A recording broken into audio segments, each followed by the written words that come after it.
नमस्कार, मैं हूं आपके साथ निलोफर अंसारी और आप देख रहे हैं सच की परछाई न्यूज। आइए नजर डालते हैं आज की बड़ी खबर पर। संभल हिंसा में बड़ी कार्रवाई। सपा सांसद जियाउर रहमान बर्क समेत 23 के खिलाफ 1100 पेज की चार्जशीट दाखिल। हाईकोर्ट से गिरफ्तारी पर रोक। 24 नवंबर 2024 को उत्तर प्रदेश के संभल जिले में शाही जमा मस्जिद के सर्वे के विरोध में भड़की हिंसा के मामले में पुलिस ने बड़ी कार्रवाई की है। इस मामले में समाजवादी पार्टी के सांसद जियाउर रहमान बर्क समेत 23 लोगों के खिलाफ जिला न्यायालय स्थित एमपी-एमएलए कोर्ट में 1100 पन्नों की चार्जशीट दाखिल की गई है। चार्जशीट में सपा सांसद बर्क पर हिंसा से पूर्व भड़काऊ भाषण देने और भीड़ को उकसाने जैसे गंभीर आरोप लगाए गए हैं। उल्लेखनीय है कि इस हिंसा में 4 लोगों की मौत हुई थी, जबकि 23 पुलिसकर्मी समेत कई अन्य घायल हुए थे। पुलिस के अनुसार 24 नवंबर को अदालत के आदेश पर एडवोकेट कमिश्नर की टीम जब शाही जमा मस्जिद का सर्वे करने पहुंची तो उसका विरोध कर रही भीड़ अचानक उग्र हो गई। भीड़ ने पथराव, आगजनी और फायरिंग की, जिससे कई सरकारी वाहन जलकर खाक हो गए और सार्वजनिक संपत्ति को भारी नुकसान हुआ है। जहां पुलिस ने सपा सांसद बर्क को हिंसा का मुख्य साजिशकर्ता बताया है, वहीं सांसद ने इन आरोपों को राजनीति से प्रेरित बताते हुए खारिज कर दिया है।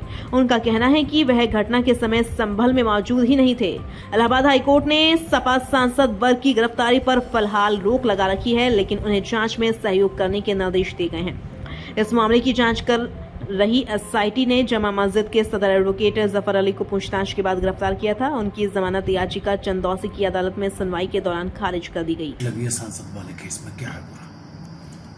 24 नवंबर 2024 को जनपद संभल में कोर्ट के द्वारा दिए गए आदेश के अनुसार हो रहे सर्वे में विघ्न डालने और वहां पे उपद्रव कर रहे हैं और हिंसा और आगजनी करने के आरोप में कुल 12 अभियोग जनपद संभल में पंजीकृत हुए थे। उनमें से 7 अभियोग पुलिस के द्वारा पंजीकृत कराए गए थे, 5 अभियोग वो आम जनता के द्वारा करवाए गए थे। उन सभी अभियोगों में कल चार्जशीट है वो दाखिल की जा चुकी है। उनमें सबसे महत्वपूर्ण 335/24 जो उस दिन हुई हिंसा की कंस्पिरेसी के बारे में लिखी गई थी। उस अभियोग में कल जियाउर रहमान बर्क जो कि यहाँ के सांसद हैं उनको चार्जशीट किया गया है और उनके साथ में एक अन्य नामजद अभियुक्त सोहेल इकबाल उनकी वहाँ पे घटनास्थल पर मौजूदगी, घटनास्थल के पास में मौजूदगी पाई गई, लेकिन उनसे कई घंटों की पूछताछ करने और अन्य साक्ष्यों के संकलन के बाद में किसी प्रकार के साक्ष्य उनके खिलाफ नहीं पाए गए, इसलिए उनकी नामजदगी गलत पाई गई और इसके साथ में 23 अन्य लोग को गिरफ्तार करके इस केस में ऑलरेडी जेल भेजा जा चुका है और जफर अली नाम के व्यक्ति जो कि जामा मस्जिद के सदर भी हैं, उनकी और जो यहाँ के सांसद हैं उनकी देर रात्रि तक बातचीत, उससे पूर्व में 22 नवंबर को उनके द्वारा इकट्ठी की गई भीड़ और इस तरीके के तमाम साक्ष्यों के आधार पर पुलिस के द्वारा बखूबी अपराध पाए जाने पर उनको चार्जशीट किया गया है। इस मुकदमे को चंदौसी कोर्ट में चार्जशीट दाखिल की गई है। जल्द ही चार्ज फ्रेम होने के बाद में ट्रायल की स्टेज पर लाया जाएगा। अन्य मुकदमे ट्रायल की स्टेज पर आ चुके हैं। उन सभी के अंदर पुलिस के द्वारा प्रभावी पैरवी करके सजा कराई जाएगी।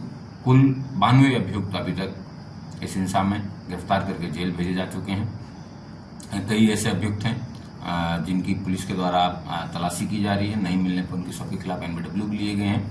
82 और 83 की कार्रवाई जो कि पूर्व की सीआरपीसी में की जाती थी, जो नए बीएनएसएस के जो सेक्शंस हैं उसके हिसाब से उन लोगों की कुर्की की कार्रवाई है वो जल्दी अमल में लाई जाएगी। सांसद जियाउर रहमान बर्क इसमें घटना में संलिप्त पाए गए हैं जी।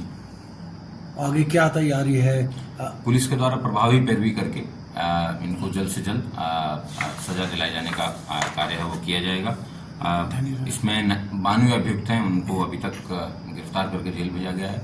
पुलिस को अन्य जितनी भी एजेंसीज हैं जिसमें क्राइम सीन रिकंस्ट्रक्शन करवाया गया था, चाहे उसकी रिपोर्ट हो, चाहे बैलिस्टिक रिपोर्ट हो, चाहे एफएसएल की रिपोर्ट हो, मेडिको लीगल रिपोर्ट हो, इस तरीके की तमाम इंडिपेंडेंट एजेंसी से आने वाली रिपोर्ट्स हैं वो पुलिस के द्वारा इकट्ठी कर ली गई हैं और उन सबको माननीय न्यायालय में भेजा भी जा चुका है। पाकिस्तानी कारतूस भी मिले थे सर यहाँ पर? उन सभी की बैलिस्टिक रिपोर्ट्स हैं वो माननीय न्यायालय में भेजी जा चुकी है और वो ट्रायल में काम आएंगे। तो क्या सांसद की गिरफ्तारी होगी नियम अनुसार इस केस में? नहीं, उनसे पूछताछ करके उनको 35B का नोटिस दिया गया था और पूछताछ करने के बाद में उनसे जो भी साक्ष्य हैं वो संकलित किए गए और उसी के आधार पर पुलिस के द्वारा वो चार्जशीट बना। ठीक है।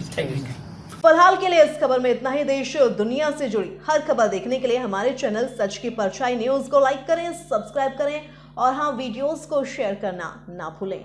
नमस्कार।